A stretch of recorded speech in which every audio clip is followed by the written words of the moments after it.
It's no secret that Star Wars Outlaws has a lot of negative press surrounding it. There are circulating rumours of reviewers being paid off. That reminds me, thanks to Ubisoft for providing me with a copy for this game. I assure you I have not been paid off for this, although a trip to Disneyland would be very much appreciated. Maybe you'll get me for Assassin's Creed Shadows, Ubisoft. Maybe. As soon as the game was revealed, people instantly took a dislike to it. Articles circling of the main character being too ugly. £120 Ultimate Edition. Yeah, that one I can understand. And there's just a general bad stigma because it's a Ubisoft game and people seem to be getting tired of that format. But with all that being said, as a huge Star Wars fan, an open world game this full of things to explore, it was an absolute joy to experience the fantastic story that really ties into the franchise. Getting the Platinum Trophy in this game, however, yeah, that completely broke me. For reasons out of my control too. But for now, let me show you the introduction where I'll explain the story setup for this game. This game has 4 major syndicates: the Pikes, Crimson Dawn, the Hutts, and one which we'll meet a little later on called the Ashiga. Yeah, I've never heard of them either. But there's also a new one emerging called Zerek Besh. They're the new kids on the block, and they're definitely making some noise. I'm starving. It's time to eat. We play as Kay Vess, who is accompanied by Nex, this cute little axolotl looking creature, and we find ourselves on the casino planet from The Last Jedi. Her main goal is to make enough credits to get off the planet that she's stuck on, something that feels like a common theme with a lot of characters in Star Wars. This whole planet just acts as a tutorial section, as we discover lockpicking, which is this rhythm-based minigame. Yeah, this gets annoying very quickly, and I turned this off as soon as I got the trophy for doing it 20 times. Kay's objective is to steal an identicard from a nightclub, which doesn't quite go to plan. Oh, that feels nice. That shooting feels cool. Okay. Returning to the cantina she lives above, she's being hunted. So she reluctantly takes on a big, high-paying job to get off the world as soon as possible. The objective is to steal credits from the vault of Zerek Besh. Obviously, this place is heavily guarded, and there's a lot more enemies here, and it's also where I can earn my first trophy of the game, with the alarm blaring and by disabling it. Now you see me, now you don't. There's our first trophy anyway. Upon opening the vault, however, there's no credits, and instead a Twi'lek. Kay has been stitched up by the rebels. Brilliant. Meaning she is caught and comes face to face with Slero, who is going to be the antagonist of this game. With the help of Nex, Kay makes a run for it. Nicely done. That was smooth, wasn't it? Taking out more enemies and stealing a spaceship, the Trailblazer. At first, I thought it was this big, chunky bus of a ship, but by the end, I actually kind of ended up loving it. After the damage suffered and the quick escape, Kay crashes on a new planet called Tashara, and we get the title card for the intro. Awesome. Really nice intro. Now here's where the game opens up. We can explore the planet's map freely on our new speeder and get a story-related trophy. Made it somehow. Acquire a blaster, a starship, and a speeder. I also decided I had enough of the cinematic bars constantly there all the time. I'm not really sure why this is on by default, and as I changed it, I unlocked another trophy. Like a bantha. Like a bantha. Yes. Tashara is a beautiful open planet with a thriving hub area, but of course, like most of the galaxy at this point, it is under Imperial control. Let me see some identification. Oh, yeah. You don't need to see our identification. In the cantina, we meet Danka, who is one of the many contract brokers that will give us quests to do for the syndicates. The mechanics of this game all center around the syndicate's opinions of Kay, and this can change by doing missions for and against them, such as this one here, where we infiltrate the Pike's base for information. Once we have the information, we can side with Crimson Dawn. There's a trophy for reaching maximum reputation with each faction, and one for reaching the lowest possible reputation with one. So for the early stages, I basically completely screwed over the Pikes, and made Crimson Dawn, specifically Emilia Clarke, love me. As you walk around speaking to people and reading things, you pick up intel for treasures and items. And staying on the theme of screwing over the Pikes, I infiltrated the space and earned a trophy Stay on Target for following an intel path to the end. With Crimson Dawn on our good side, they can help us fix up the Trailblazer, allowing us to enter space. I'm someone who loves flying and dogfighting in games, so this is a really cool thing to have in an open world Star Wars game. Crimson Dawn asks us to infiltrate an Imperial base, framing the Pikes, and that's exactly what we do. This is where the game really thrives for me, as navigating through an Imperial base is a really cool feeling. There are some stealth sections, but the main way I played this game is just blasting down stormtroopers, going loud and making a dramatic escape. Back on Tashara, I can eat some food with Nyx, which has these really uncomfortable quick-time events that just go on way too long. The fuck is going on? And I can also explore some more, earning a trophy for picking 20 locks. We can also find our first sabacc table, which is seen in the Han Solo movie. I actually really enjoyed playing this game once I understood it, and we'll have to play it a lot for the trophy. No such thing as luck for cheating and winning a sabacc game against Lando. They all got fucked. Think I had a choice. Oh, the Pikes hate me. Fuck those Pikes. Terrible. Love that. Dotted around on all planets, but particularly Tashara, are these Imperial bases. And they're a good spot to get a wanted level up and eventually get Death Troopers on you. By taking out the Death Trooper squad at a designated location, if I can just take them down, yeah, they're down, there is a grenade, you can input a keycard at a terminal to remove the wanted level, earning a trophy. I think we're good now. Okay, we're good. Use keycard? They live up to the name. But it's in that Imperial base we can find one of the 9 experts. This one is the Slicer. They all have expert specialities such as working on the speeder or getting better at shooting, and they're all interesting characters you get to meet. Continually siding with Crimson Dawn was paying off, as I had now reached maximum reputation with them. And with all the experts on this planet found, I was now able to continue with the main story, which takes us to a crashed High Republic cruiser.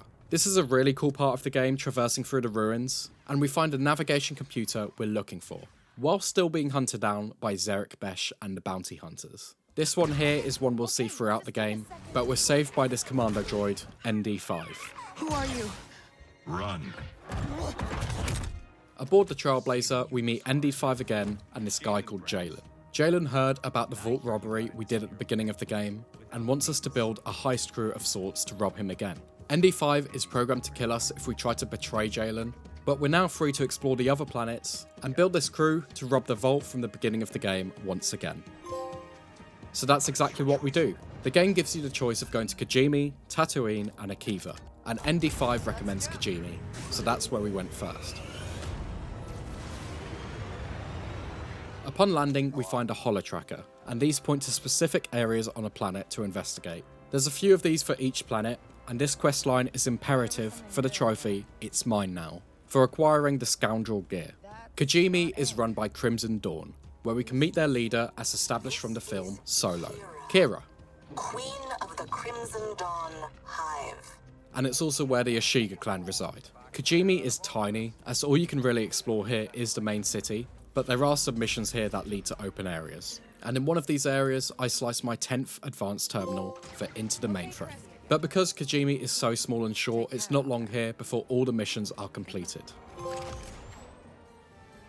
But before leaving, I made sure to complete some contracts to maximise the Ashiga clan's reputation, something I'd recommend doing once you originally sided with Crimson Dawn, as they're tougher to increase later on due to a lack of missions. The space contracts are by far my favourite, as they're so short and close together, meaning you can quickly grind out 40 for the trophy, honest work. Akiva is where I decided to go next, and it really is a gorgeous planet. It's a jungle forest planet with this area surrounded by water, and with these little islands with lots to explore on them. It's more of the same here on this planet as we attempt to recruit another crew member, and in our rescue we slice our 20th terminal for another trophy. This heist member is Gadik, a Rhodian who is a droid expert working with the Empire, and we need to break him out of there. Once I did escape though, I may have run into some issues with the map's terrain. Oh, why can't I just get back onto the main path? For fuck's sake. What do you mean fast travel not available at this time? I'm trapped, for God's sake. I'll be honest, as beautiful as this map was, I was starting to get annoyed with little things. Such as here, I'm on a quest, but I also found one of Nyx's treasures. For the trophy, got you something. Problem is, grabbing this treasure put me out of the quest area. Why can't I get the fucking treasure as I'm doing the quest? Like, why have I now got to... It's just fucking shit game design, man. As mentioned earlier, Gadik is a droid specialist, and he actually ended up creating a new deadly Viper droid, which Kay liberates with the help of the rebels, earning us the trophy, Spiked. But we're not done with Akiva just yet. Before leaving, we can continue our path of meeting the experts, and meet one of the beloved characters in Star Wars. Oh, Looking for someone? here he is. Lando Calrissian. It's a pretty simple mission where we just need to deliver some goods to his rebel friends. And whilst evading the Empire, I earned a trophy for defeating an enemy ship without dealing the finishing blow with lasers or missiles, meaning I can now return to the surface, helping Lando and the rebels fight off the Empire and completing that questline. But this won't be the last time we see Lando. As mentioned earlier, we'll need to play some sabacc against him. With Akiva done, it's time to move to our final planet, Tatooine.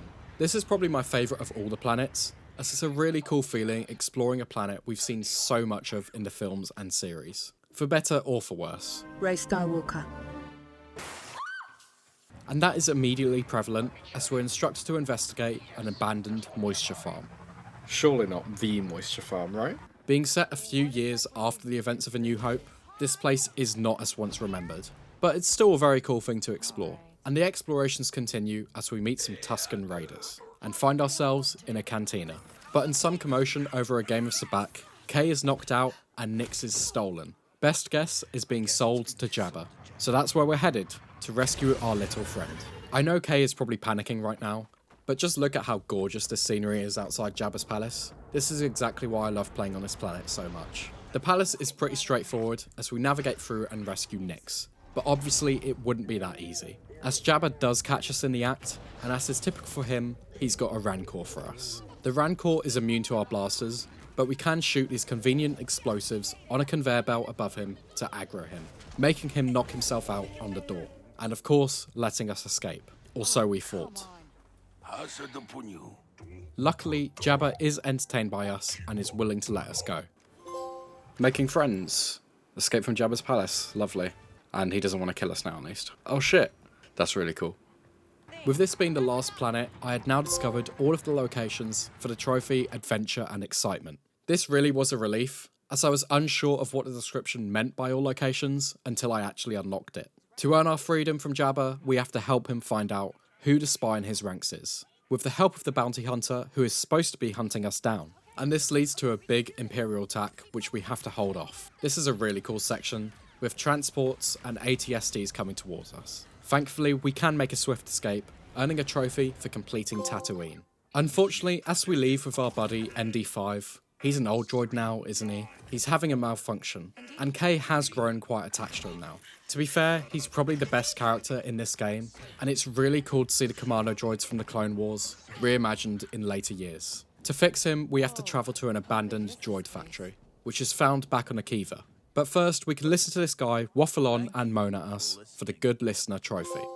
Good listener, listen to the longest sob story in the galaxy. The droid factory is a really cool thing to explore, and it's not long before we can help ND5, although he does knock Kay out in the process. Here's where we're going to enter the endgame. If you don't want any story spoilers, skip to the timecode on screen. With ND5 and our crew assembled, it's time to complete the heist. But there is an unexpected guest. Kay's mother, who has clearly abandoned her, and she is going to join us on the heist as a fellow slicer, just like Kay. Having now completed all missions on Akiva, I can earn the relevant trophy, and we can turn to the point of no return. I do always appreciate when there's like a point of no return letting you know. That's always really nice. Slero from the beginning of the game is meeting with the Empire, so the plan is to pilot an Imperial shuttle and spy on the board meeting. But there is an unexpected guest here. Well, oh shit. this is a surprise.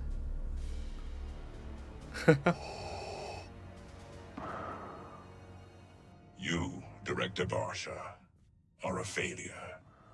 An army whose mindless show of force allowed a rebel fleet to escape from Hoth. It is the ISB. Don't fuck with Vader. This war.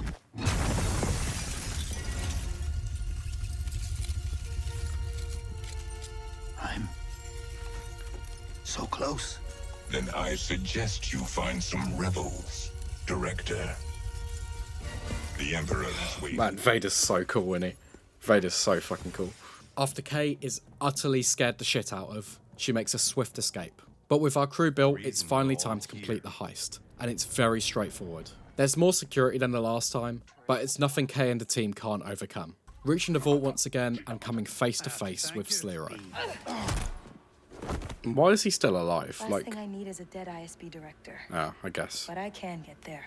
Escaping with the credits and boarding the Trailblazer once again, things don't quite go to plan. Sorry? What the fuck is going on? Kay's own mother betrays her, and Jalen reveals he's actually working with the Empire in a convoluted sort of way. This is a mess. Hey, kiddo.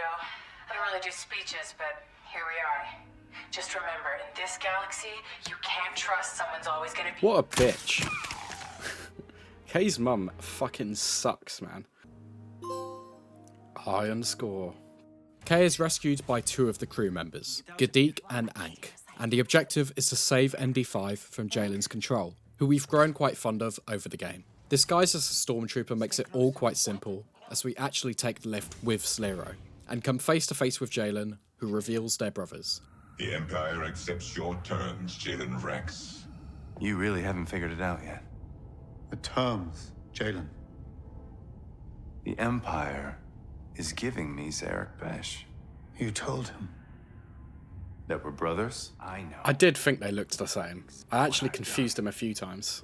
Jalen's betrayal is complete as Slero is dead. Oh, there goes Slero.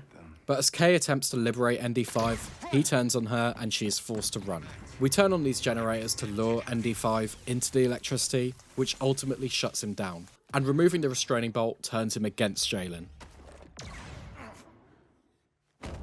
Making an escape is quite simple, but the Star Destroyer is still headed to a rebel base on Akiva, so we call in some help. Is that because they're the only one that like me? Would it have been Jabba if Jabba actually liked me? Taking down the Star Destroyer is just the same as the old games. Take out the two shield generators on top, followed by the reactor on the bottom. And with that, the Star Destroyer is down. The crew all go their separate ways, but ND5 sticks with us, continuing our journey to the Platinum with him. Where do we go next? Anywhere we want, Andy. Credits.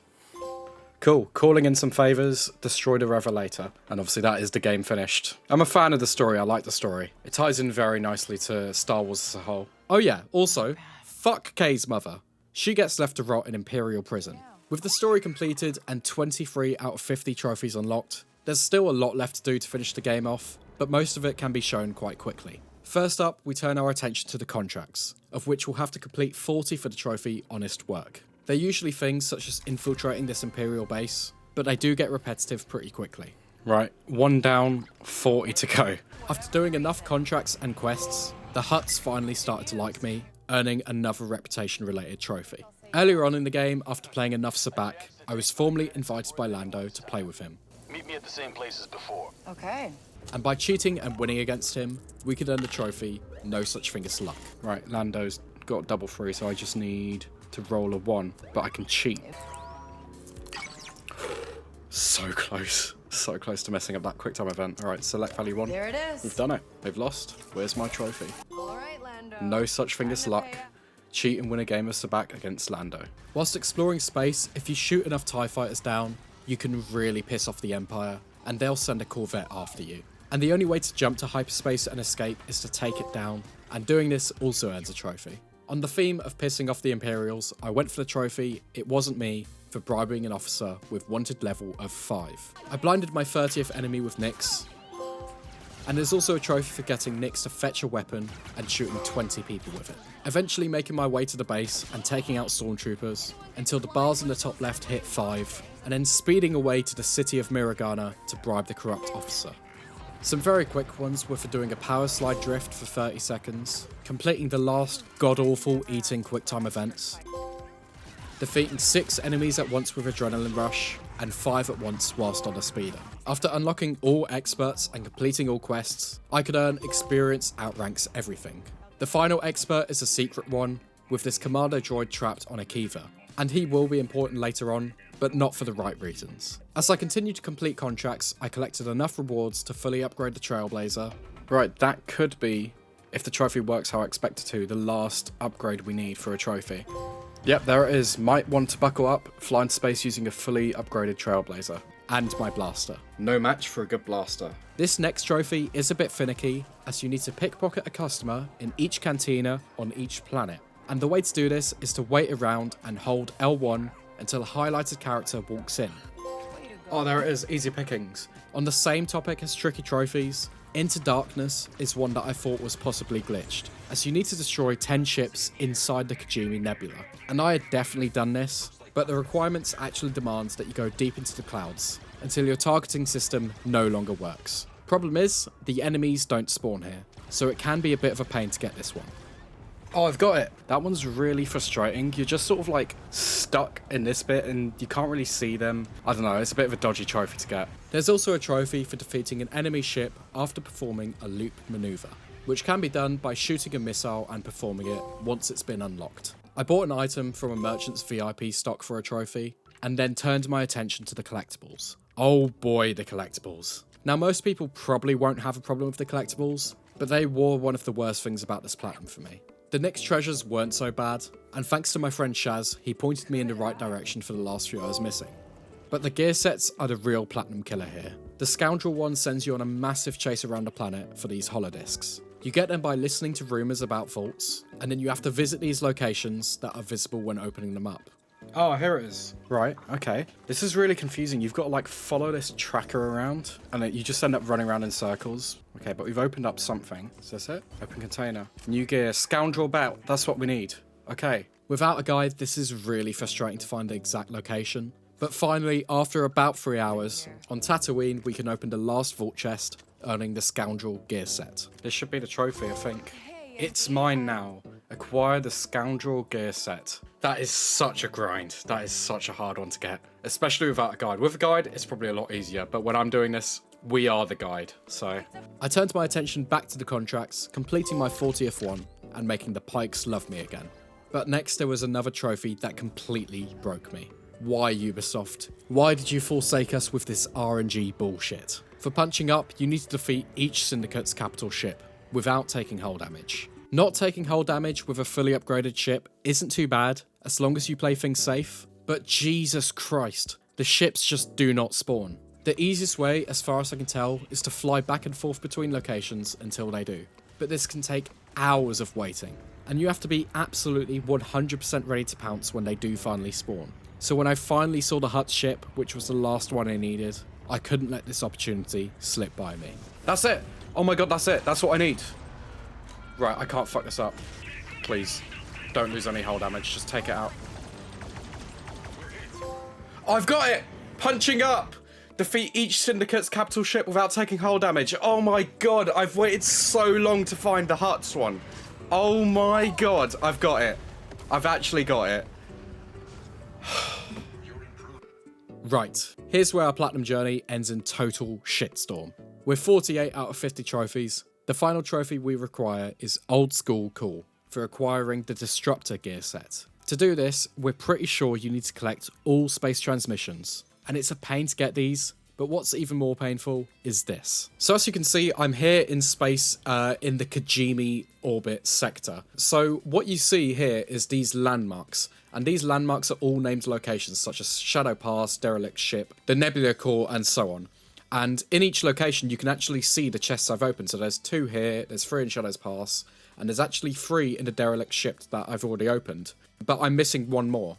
Now the final one, obviously you can see there's a treasure here just next to where I am. The final one is straight ahead of me, right here. Problem is, you can't open it. It's unmarked as if I haven't collected it, and usually, when you do open them, they appear opened. So let me show you right now. So as you can see here, this is another one of the treasures that I have actually opened, and you can see here it is open. So that's how they should look after you've collected them. And in the databank under collectibles, 15 out of 16, I'm missing 1 last collectible, which is completely unobtainable. I'd hate ending the video without getting the platinum, so there's only one thing to do. My time has come. Right, there's a patch. Is this going to be the patch that fixes the platinum? We'll see, hopefully. Retrieve, you can now get it. Right, and here is the chest that locked me out of the platinum for so long. Let's get that trophy. Old School Cool, acquired a Disruptor gear set, and Outlaws, finally platinumed. Thanks Ubisoft, ruined my day. Thanks for watching if you made it this far. Any likes, comments, and new subscribers are much appreciated. And if you'd like to see a video where the Platinum is actually obtainable without having to wait for a patch, click on the screen to see another video by me.